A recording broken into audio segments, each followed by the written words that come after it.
All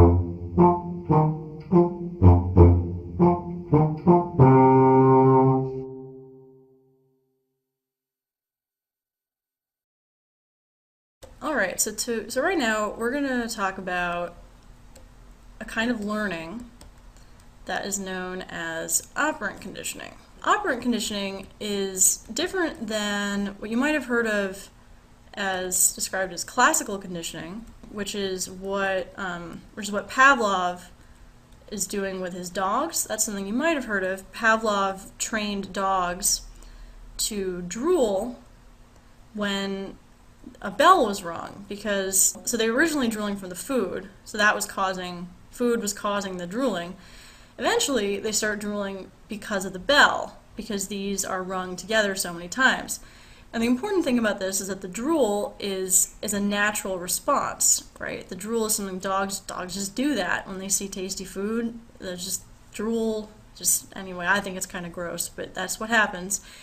And so it's a natural response. The dog isn't thinking, oh yeah, I'm going to drool because I see that food. It just happens.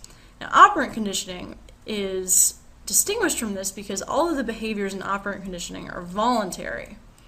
So this is like something, that if you were, I don't know, complaining to your boss that you didn't get enough time off because you just really want to go to Hawaii, and your boss gets upset, he's like, no, that's absurd, I'm not going to give you those time off. No. You're not going to do that again. You're not going to ask him again for time off unless you want to get fired. Now, asking for time off, that was a voluntary behavior. But your boss's reaction affects whether you're going to do that again. And in this case, he reacted badly, so you're probably not going to do that again. So you can see it's the same kind of learning in both cases. You're doing something and you're getting a response. In this case, you're choosing to do something, you get a response. In this case, you're learning to reassociate a natural response like drooling into food with an unnatural trigger, so you're drooling to a bell. So both of them are learning, but this one is more about behaviors that you're choosing to do. And what can happen when you choose to do a behavior is you can basically get one of 4 types of responses to that behavior. So these are the kinds of responses that you can get. You can get a punishment, or you can get a reinforcement, and this will make you want to do that behavior again, because that's a good thing. But it gets a little complicated because there's actually 2 types of punishments and 2 types of reinforcements.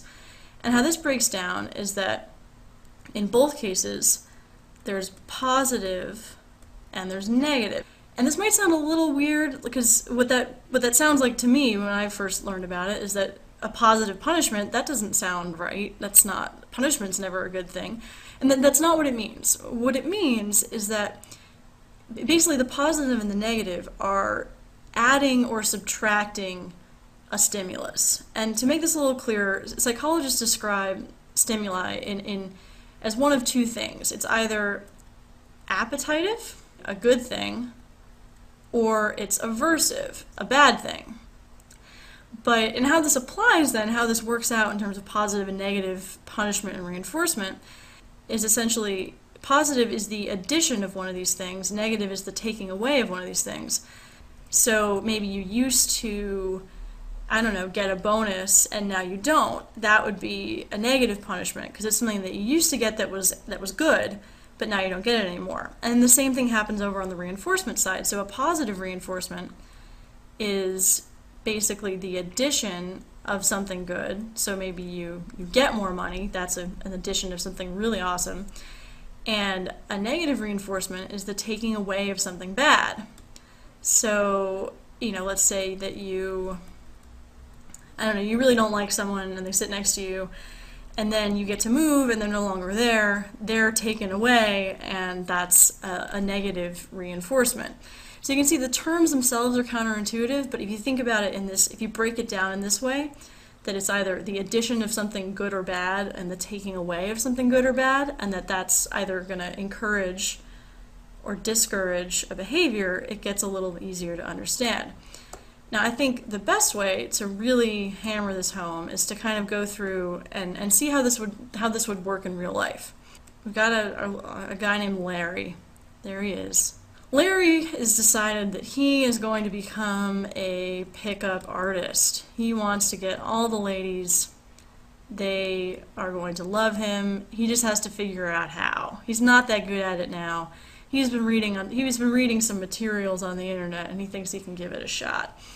So maybe let's say what he tries first is a pretty standard approach. He sees a lovely lady at the bar. She's got a delicious martini. There's her olive. Anyway, she's having a good time. She's chilling over there. Larry wanders in and he sees her and he says something that he's read online as potentially being successful. He says, "Your legs must be tired because you've been running through my head all night." This doesn't work. She takes her drink and she throws it in his face. Splashy, splashy, vodka all over Larry's face. He's not happy about this. Now, the drink in Larry's face, that's an addition of an aversive stimulus. No one likes to have vodka in their face. That's not fun. So what this is a positive punishment. It's the addition of something bad that will probably discourage him from doing this again. Now, what also happens, which is bad, is that it turns out this girl was like probably the worst girl to approach with this because her boyfriend is the bouncer and he's muscular. He's a muscular guy. He's not happy that Larry has tried to get his girl. So the bouncer says, "You know what, Larry, I don't want you in here anymore. It's been, I know you like coming to Moe's, but no more. Larry has been banned." Now Larry really likes this bar. It's like right around the corner from his house. It's really easy to get to. So Larry's upset about this, and this is a negative punishment because what's happened is that something that Larry likes, which is going to the bar, has been taken away from him. So it's a negative, an appetitive stimulus has been removed from the situation. So Larry's unhappy, and he's sure not going to say that line again. No way. But then, so Larry, he knows that if he just keeps at this, he'll get it eventually, because he's seen all these testimonials of people who are just as weird and loserish as him, who figured out how to get women and they have great lives. So he decides to go to another bar, and he finds that this bar has a karaoke machine. Ooh, now he can sing. He observes this guy singing and realizes that all of the women are really into it. They think he's adorable. So Larry decides to be that guy. Larry's like, "Oh yeah, I can do this. I can sing." So he tries it and he sings a little song, "My darling, you look wonderful tonight." And ladies love it. And he gets someone's phone number, which is, really what the goal of all of this was. And this is a positive reinforcement because it's certainly a good stimulus, it's an appetitive stimulus, and it's being added. He didn't have the number before, and now he does. So Larry's really happy. So he keeps singing, and what he finds is that at this bar, they don't throw drinks in his face. No drinks. And they don't ignore him. And what this is a negative reinforcement because all these bad things that were happening to him before when he was being sleazy are not happening anymore. So it's the subtraction of an aversive stimulus. He doesn't get vodka thrown in his face anymore, and he doesn't get ignored. So this is like, he's really excited. He's totally just going to keep on singing. Now there's one last thing to talk about with operant conditioning, and that's the idea of extinction. So Larry, things are going pretty well for Larry. He's singing, he's getting girls' numbers, the ladies love him. But over time, maybe a couple of them go on dates with him, and what they realize is that he's really, he's a good singer, he seems great when he's on stage, but he is a little sleazy. He hasn't really changed. Doesn't really change his personality. So the women start to be not that happy. And when he gets up to sing, they're not clapping anymore. They're kind of like, maybe they start ignoring him, maybe they don't really give him the same kinds of rewards that they gave him before. And if this continues to happen, if he continues to sing and not be rewarded, eventually his behavior will become extinct. He'll sing less and less, and eventually he'll probably stop entirely. And this is what happens if you're getting reinforced for a while and then it stops. Eventually, you stop doing that behavior. So your behavior basically gets, changed by different responses, but that's not permanent. You have to continually get reinforced, otherwise the behavior will go extinct. So just as quick review, I know it's a little complicated. Larry basically when he tried to do when he tried the pickup line, he got both a positive punishment, which was getting the drink thrown in his face, splash, splash, splash. And he also got a negative punishment because he got thrown out of the bar, which he really liked to go to. No more mo's. And when he sang, he got both a positive reinforcement. He got someone's digits. And he also got a negative reinforcement because girls are no longer ignoring him and throwing drinks in his face. So this is how, and so Larry, with all of these collected responses, Larry has clearly decided to go with the music route. So his voluntary behaviors were reinforced in various, punished and reinforced, such that it led him to kind of an optimal behavior to get phone numbers.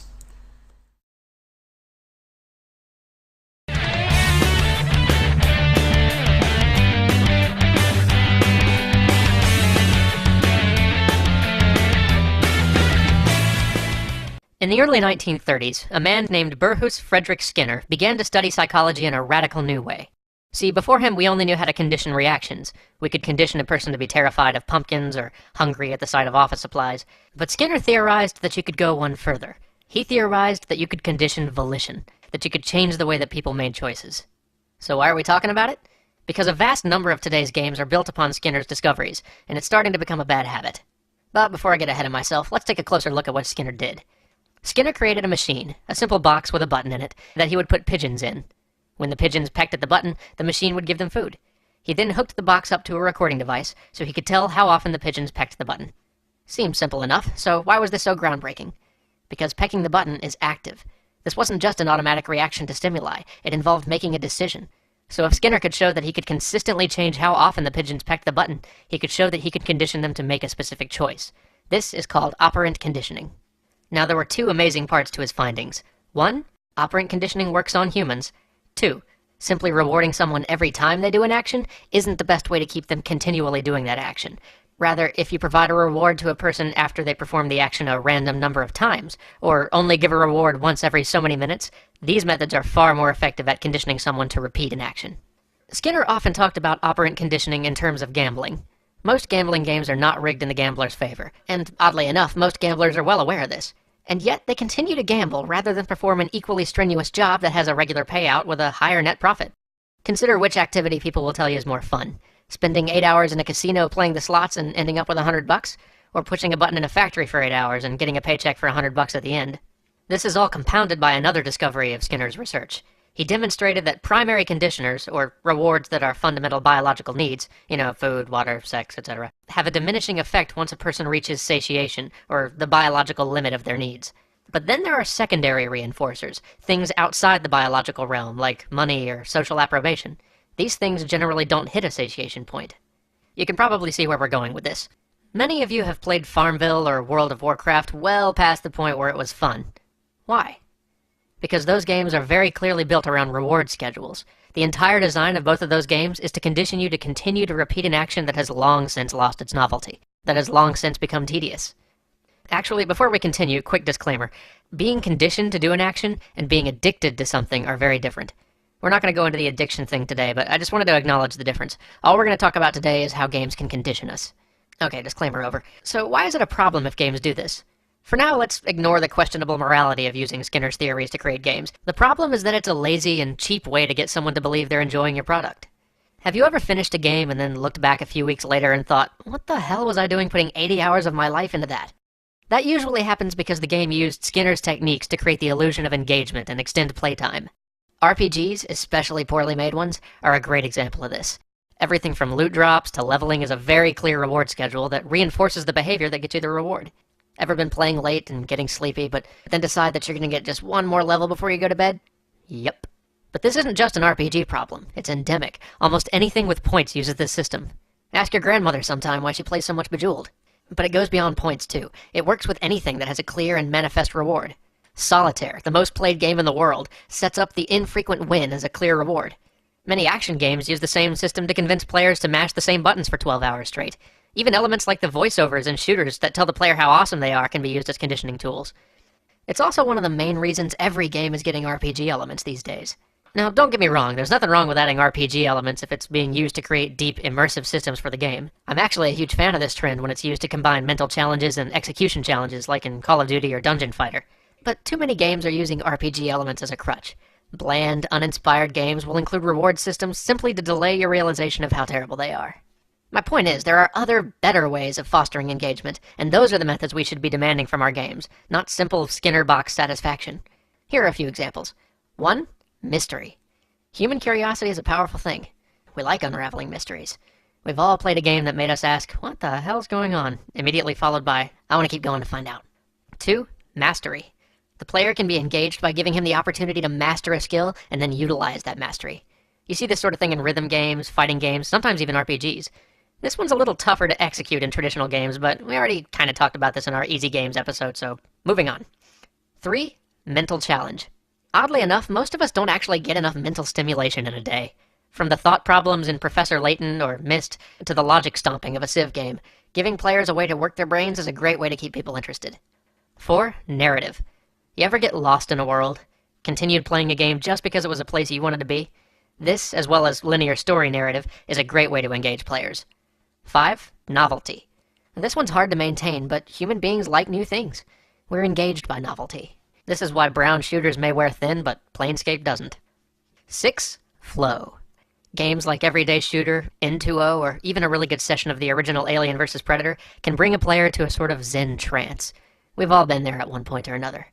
Your eyes enter soft focus, your blinking slows, your breathing becomes incredibly regular, and you are just doing.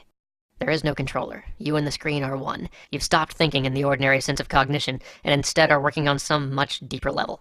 This is very hard to design for. It basically involves creating rhythm within play, and then slowly demanding the player to start performing actions faster and faster, building momentum until they're performing the actions faster than they could possibly think through them. It's hard to pull this off as a designer, but achieving this experience is deeply compelling in a game. Now, this is just a small set of non-conditioning ways to make games fun, and no good game relies strictly on one. Most of your favorites combine many of these elements. So to all designers and future designers out there, we have to get away from this increased reliance on Skinner box methods of compelling gamers to play our games.